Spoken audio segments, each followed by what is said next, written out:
Hello and welcome back to another video in my Granny Square book challenge series. We are now up to book and square number 15, which is Romancing Mr Bridgerton by Julia Quinn, and this is the fourth book in the Bridgerton series. Before I start, just a couple of things. First of all, I'm sorry if the sound quality isn't as good in this video or if there's lots of background noise. It's half term, so all my kids are around. Perfect timing there from one of them.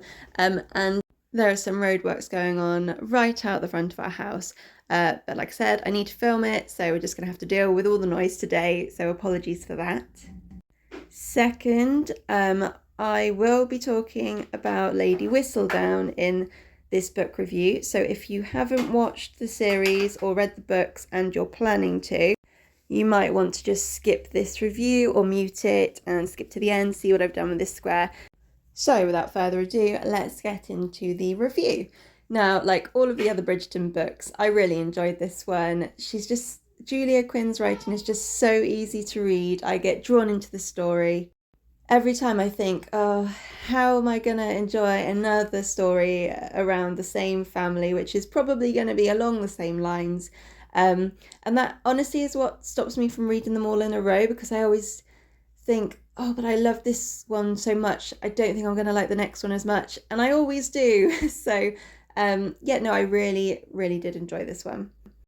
And I think in terms of the power dynamics between the men and the women in the books, this one has been the best so far for having them be almost on an equal footing, or as equal a footing as they could be back in those days, because, big spoiler alert, Lady Whistledown is Penelope Featherington, and this book is about Penelope and Colin. You also have the fact that I believe Penelope is 29 when this book happens. You do get a little bit of background in this one. It goes all the way back to when her and Colin first met, and then a few instances between them as you've gone through the books, including one from, I believe it was the last book, where he announced that he would never marry Penelope. And although they've always known each other, they've always been in each other's lives because Penelope is very good friends with Eloise, they've never really been friends themselves. So when this main story starts, they become friends. You see their friendship developing, and then it is a friends to lovers. You have Penelope be the one that initiates things, I suppose. She asks Colin to kiss her, not expecting anything from it. And you see Colin trying to understand, why he's never noticed her before, why his feelings are suddenly different towards her. Penelope has sort of accepted that she's going to be a spinster. So she asks Colin to kiss her because she doesn't think she's ever going to be kissed otherwise. And it, stirs some emotions for Colin. And then once Colin gets his head around things, he asks her to marry him. And it's all quite straightforward. With how the story was going, I thought it was going to be the same as book 1 and 2, with a sort of forced marriage situation.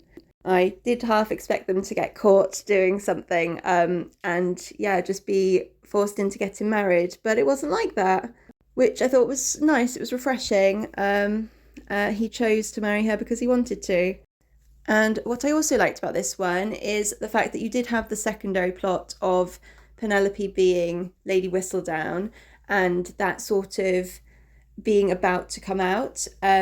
So after they've got married, you've still got quite a lot of story to get through. You have, there was just more to it. You see Colin struggling with her being Lady Whistledown, not because he's ashamed of her, but because he's jealous, because he wants to be a writer.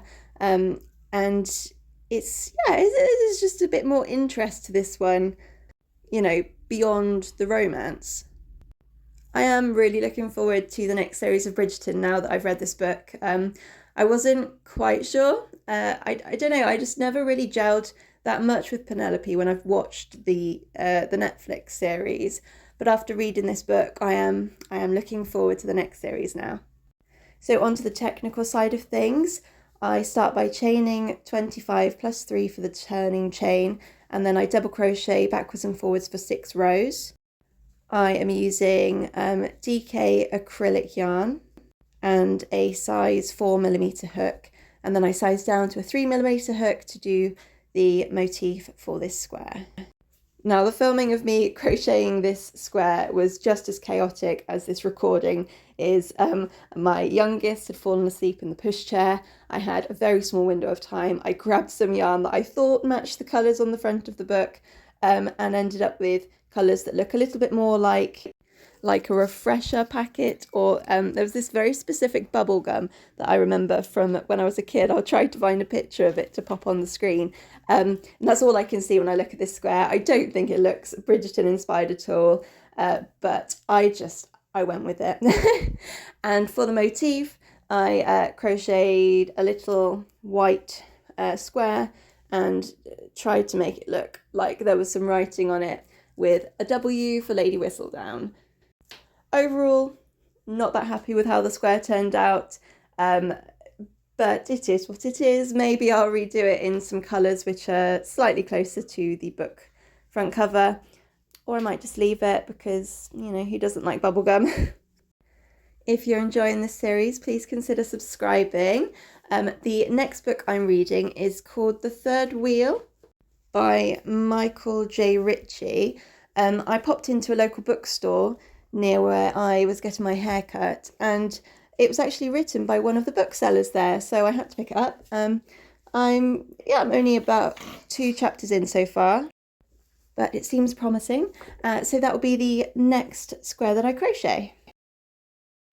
And here is the finished square, and to add to the chaos, I didn't actually have time to sew the motif onto the square. But here it is. I hope you like it, and I will see you in the next video. Bye bye!